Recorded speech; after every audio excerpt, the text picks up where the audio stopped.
por supuesto no podíamos dejar de mencionar y de conversar un poquito acerca del Día del Trabajador y de la Trabajadora, que todavía muchos siguen hablando del Día del Trabajo. Hoy leía la página... la tapa de página 12 decía Día del Trabajo. No es el Día del Trabajo, es el Día del Trabajador, y recién Roberto Carnaghi lo explicaba muy bien en un audio que rescatamos del canal Encuentro, y donde explica o realiza una breve reseña acerca del nacimiento, digamos, de este Día del Trabajador y de las luchas que a lo largo de todos estos años han venido teniendo los trabajadores para la conquista de sus derechos y bueno, de todo lo que en el día de ayer, por ejemplo, se ha manifestado en las calles de Buenos Aires, supongo que también en el interior del país. Miles y miles de argentinos trabajadores salieron ayer a las calles.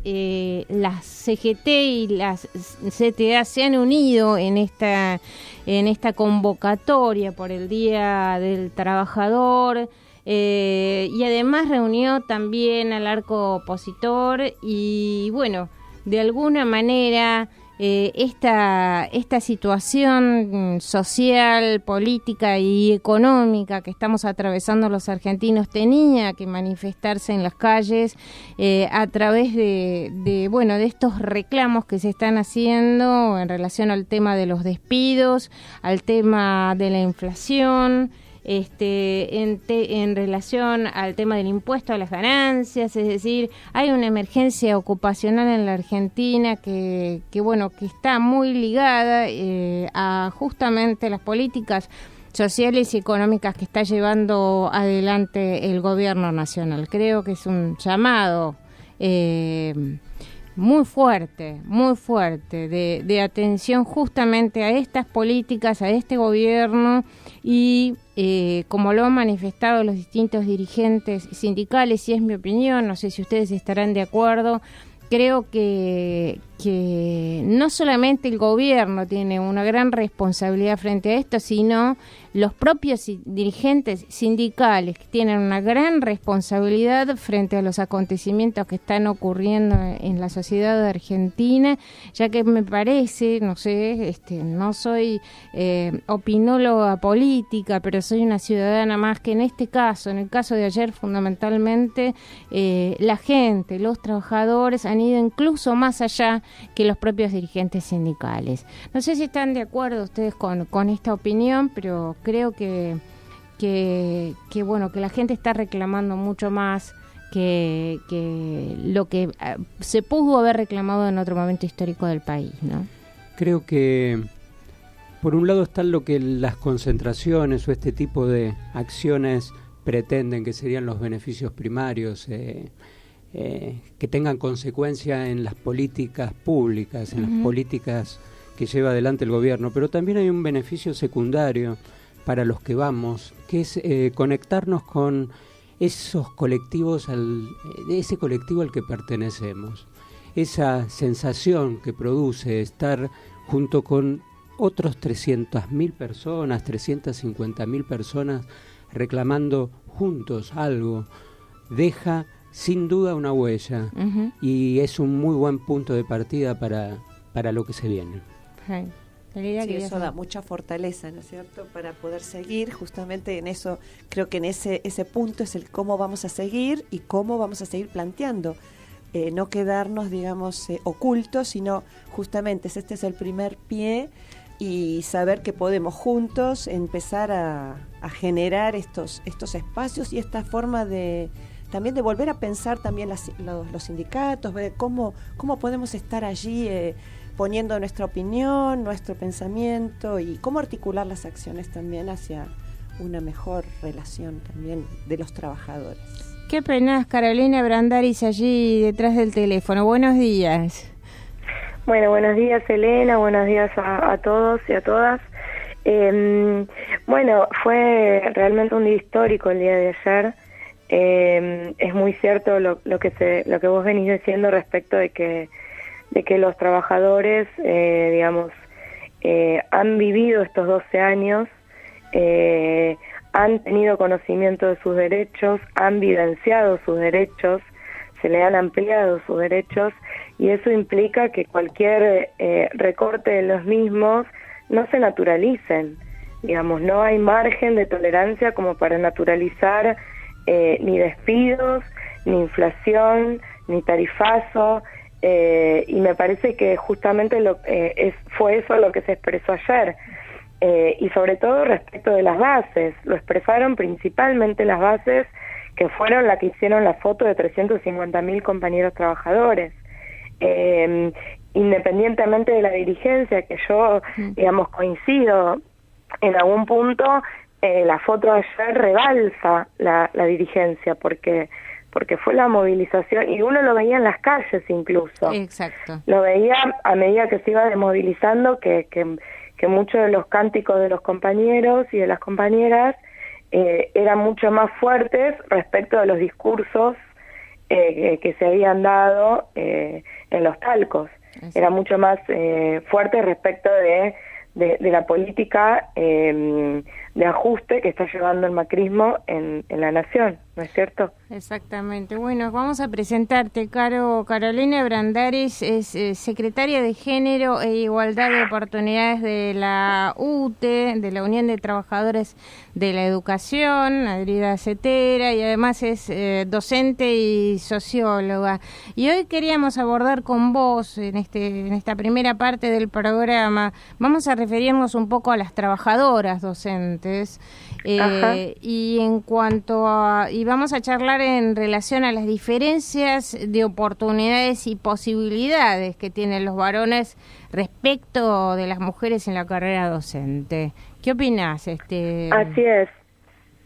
En realidad pesa sobre las trabajadoras un doble trabajo, que es no solamente el trabajo en la escuela, sino incluso el trabajo de los cuidados en el hogar, del cuidado de los chicos, la propia maternidad, que muchas veces, o que en general pesa más sobre la mamá, incluso está legitimado en las licencias, ¿no? Que tiene muchísimo más días para la mamá que para el papá.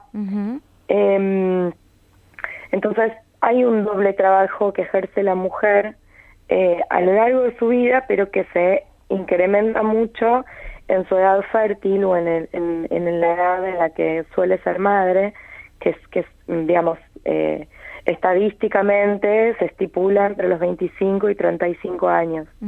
En esa edad, digamos, que justamente y es coincidente con la edad en la que, digamos, uno suele ascender en la docencia, porque ya pasaron muchos años de que estuviste frente al grado y que te da la acumulación necesaria como para poder ascender a ser directora, secretaria, vicedirectora, etcétera.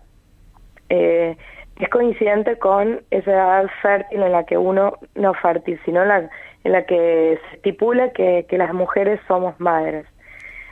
Por lo tanto, hay cuestiones objetivas o razones objetivas o materiales que hacen que estos ascensos suelen tener prioridad los hombres por sobre las mujeres, por estas razones objetivas que yo te digo, que hacen que reduzcan las posibilidades de las compañeras a ascender, pero a su vez, y uno lo escucha en la sala de maestros, muchas de estas razones objetivas se introyectan en razones subjetivas y nos convencen a nosotras mismas de que en realidad nos gusta más el aula, de que no nos gusta dirigir, que no nos gusta tener más poder, que no nos gusta dar directivas a otras compañeras o a otros compañeros, que no nos gusta el ascenso, etcétera, ¿no? Uno escucha esas razones.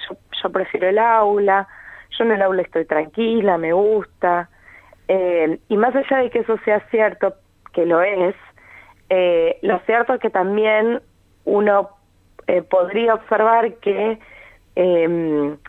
son muchas de las expectativas que la sociedad tiene para con nosotras, que nosotras mismas las introyectamos, las hacemos propias. Tal cual, tal cual. Ahora, esto que vos decís es bien interesante, ¿no? Porque en realidad marca también una cuestión histórica de lo vocacional, ¿no? Que creo que está muy enraizado en nosotras las mujeres docentes, ¿no? Esto de no querer acceder o de no poder acceder a cargos de mayor jerarquía que en general, por lo menos en el ámbito de la capital federal, sabemos que tanto las maestras, digamos, como los niveles, digamos, de vicerrección y de dirección en el ámbito primario, en el nivel primario, mejor dicho, los cargos de supervisión, creo que la mayoría son varones, ¿verdad? En realidad hay un aumento de la presencia masculina a medida que van creciendo los niveles. O sea, hay más presencia femenina en el nivel inicial, hay más presencia varonil en el nivel primario, hay aún más presencia de los hombres en el nivel medio y muchísima más presencia en el nivel universitario. Pero ya hay muchísima diferencia en primario respecto del secundario, que en primario la mayoría de las directoras son mujeres. Ahora bien, hay mucha más presencia de supervisores varones respecto a la proporción que debería haber o que uno supone que haya según la cantidad de directoras mujeres que hay en el nivel primario. Y eso se reproduce aún más en el nivel secundario, donde ya hay muchísimas más conducciones de escuela directamente, directores que son varones. Y que a su vez, y hay muchísimas más supervisiones de varones también. Ahora, hay una cuestión que tiene que ver y que uno muchas veces escucha en las escuelas por parte de las docentes, ¿no? Que prefieren un director varón a una directora mujer, ¿no? Sí. Esto creo que es algo que es bastante frecuente en el ámbito de las escuelas. Eso sucede, ¿no? Lamentablemente. Sí. ¿Pensás que esto tiene que ver, por ejemplo, con una representación social de lo que es la autoridad un poco identificada en las figuras masculinas, por ejemplo? Sí, totalmente. Es como, bueno, nosotros hacemos talleres de género en las escuelas donde tratamos de desdibujar esos estereotipos, ¿no? Se le asigna a la figura masculina la valentía, el heroísmo, la autoridad, el sostén de la familia en términos económicos, y se le asigna a la mujer el estereotipo de la persona sensible, preocupada por la estética, digamos, de mucha más fragilidad o debilidad. Justamente son esos estereotipos que impone la sociedad en términos muy micro, casi imperceptibles, que se observan, por supuesto, en las publicidades, que se observan, digamos, en los medios masivos de comunicación, por supuesto, pero yo incluso no creo que, digamos, podría decir que no es algo que únicamente, que esta diversidad de acceso a los cargos no es algo que ocurra únicamente en la docencia. Entiendo que sucede en la mayoría de los trabajos. Lo propio de la docencia es que la mayoría de la población somos mujeres. Eso es lo que hace más llamativo que esto suceda, incluso en la representación sindical, en las representaciones políticas.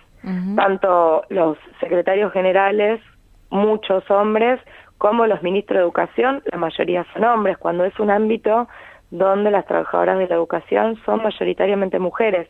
Y algo que ayudó a la CETER hace muchos años a esta parte, desde su constitución, en 1973, es a promover el debate de que, independientemente de la vocación, que por supuesto existe, nosotras somos trabajadoras de la educación, porque también ha sido un cuento muy propio de la derecha argentina, hacerle creer a los docentes que como se trataba únicamente de una vocación, no tenías que reclamar por tu salario, no tenías que reflexionar respecto de tus condiciones de trabajo, no te tenías que juntar con otros y otras compañeras para pensar, digamos, cuáles eran tus condiciones salariales y laborales, como este verso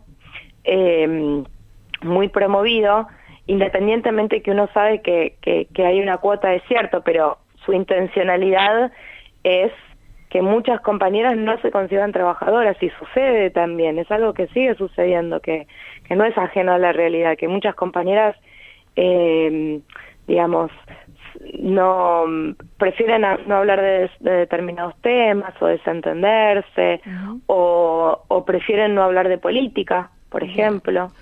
Caro, te propongo lo siguiente, porque es un bloque largo. Vamos a hacer un corte musical. ¿Te quedás en línea y volvemos en unos minutos nada más? Sí, claro, por supuesto.